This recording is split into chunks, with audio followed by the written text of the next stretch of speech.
किसी ने बड़े कमाल की बात कही है कि एक वो है जो हमें देता बेहिसाब है और एक हम हैं जो नाम भी जपते हैं तो गिन गिन कर। नमस्ते दोस्तों, मैं हूं आरजे कार्तिक।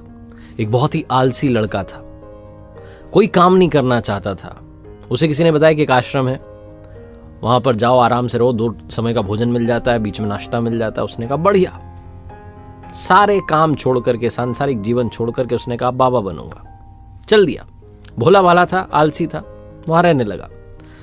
जो आश्रम में गुरुजी थे उस समय पर प्रवचन देते थे, बाकी समय आराम करता था, भोजन कर लेता था, सो जाता था, भरपेट खाना मिलता था। महीना खत्म होने को आया और एक दिन आश्रम में सुबह कुछ भी नहीं बना। उसे लगा शायद नाश्ता नहीं मिलेगा, भोजन तो मिलेगा। भोजन के समय भी भोजन नहीं मिला। दौड़ के गया गुरुजी के पास, कहने लगा आज भोजन क्यों नहीं बना? गुरुजी ने कहा बेटा आज एकादशी है, जितने आश्रम के सदस्य हैं सबका उपवास है और तुम्हारा भी उपवास है, आज भोजन नहीं बनेगा। आलसी था लेकिन भूख बहुत लगती थी। इसने कहा नहीं, ऐसा नहीं हो सकता, मुझे तो भोजन करना है। गुरुजी ने कहा ठीक है, जाओ भंडारे में से ले जाओ सामान और बाहर ले जाके, आश्रम में नहीं बनेगा, बाहर ले जा करके बना लो। याद रखना, भोजन बनाने के बाद सबसे पहले भगवान को भोग लगाना, फिर तुम प्रसाद पाना। उसने कहा ठीक है। वो लड़का अनाज लेकर के चल दिया, बाहर जाकर के भोजन पकाने लगा। भोजन तैयार हुआ, उसके बाद कहने लगा प्रभु श्री राम आइए, पधारिए, भोग लगाइए। और उसे जब लगा कि भगवान तो आ नहीं रहे भोग लगाने के लिए, तो कहने लगा कि मुझे मालूम है आपको तो अच्छा खाने की आदत है, मैं बना नहीं पाया, मुझे बनाना आता नहीं है, रूखा सूखा जो बना। भगवान श्री राम उसकी सरलता पर प्रसन्न हो गए और दर्शन दे दिया। उसने देखा कि भगवान श्री राम आए हैं और साथ में माँ सीता भी आई हैं। उसने 2 लोगों का भोजन बनाया था, एक अपना और एक भगवान का। अब क्योंकि माँ सीता भी आई थी, भगवान भी आए थे, तो उसने वो प्रसादी भगवान को उनके ग्रहण करने के लिए सामने रख दी। भगवान श्री राम ने, माँ सीता ने भोजन किया और उसके बाद वो जाने लगे। तो इस भक्त ने, जो भोला सा आलसी सा भक्त था, इसने कहा कि प्रभु आप आए, आपके दर्शन हुए, बड़ा अच्छा लगा, मुझे खाने को कुछ नहीं मिला लेकिन कोई बात नहीं, बस एक आपसे विनती, अगली बार जब आप आए तो कितने लोग आएंगे ये पहले बता दें, ताकि मैं उतने लोगों का भोजन बना के रखूं। भगवान श्री राम फिर से मंद मंद मुस्कुराए और अंतर ध्यान हो गए। ये आश्रम में गया, फिर से इसका रूटीन चलने लगा। एकादशी आई, फिर वो अनाज लेकर के चला। आपकी बार इसने 3-4 लोगों को ले लिया कि भगवान श्री राम अपने साथ में कोई ना कोई लेकर के आते हैं। तो इसने बड़ी प्रसन्नता से भोजन बनाया और ये इंतजार करने लगा कि प्रभु आए। फिर से वही कहा प्रभु आइए, भोग लगाइए, प्रभु आइए, भोग लगाइए। और अब की बार देखता है कि भगवान श्री राम पूरा राम दरबार लेकर आए।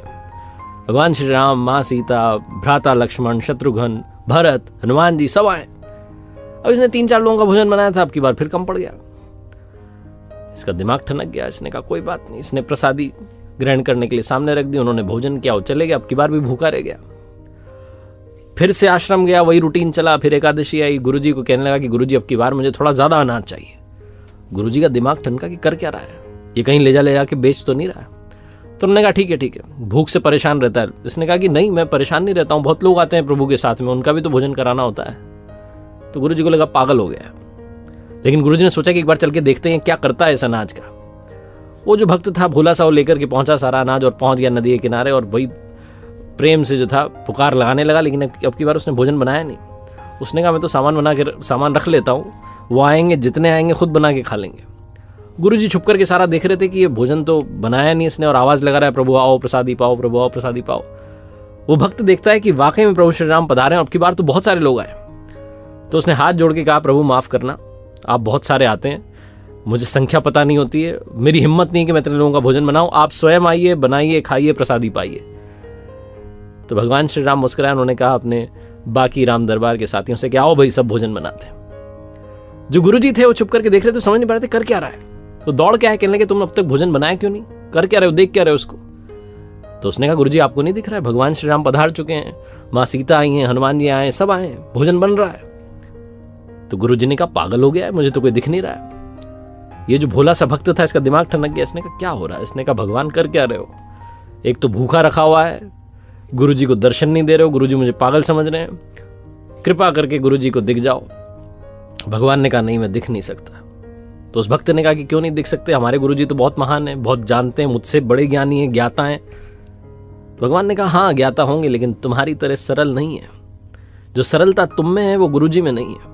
ये बात भक्त ने अपने गुरुजी से कह दी कि भगवान श्री राम कह रहे हैं कि आप में सरलता नहीं है, आप मेरी तरह सरल नहीं हो, इसलिए आपको नहीं दिख सकते। गुरुजी की आंखें नम हो गई, रोने लग गए, कहने लगे बिल्कुल सही कहा, मेरे अंदर तुम्हारे जितनी सरलता नहीं है। और माफी मांगने लगे। भगवान ने फिर गुरुजी को भी दर्शन दिए, उस भक्त को तो दर्शन दे ही दिए थे।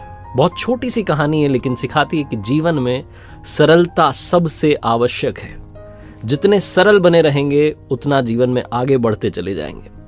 जब आप सरल होते हैं तो आप खुद भी मुस्कुराते हैं और दूसरों को भी मुस्कुराने की वजह देते हैं।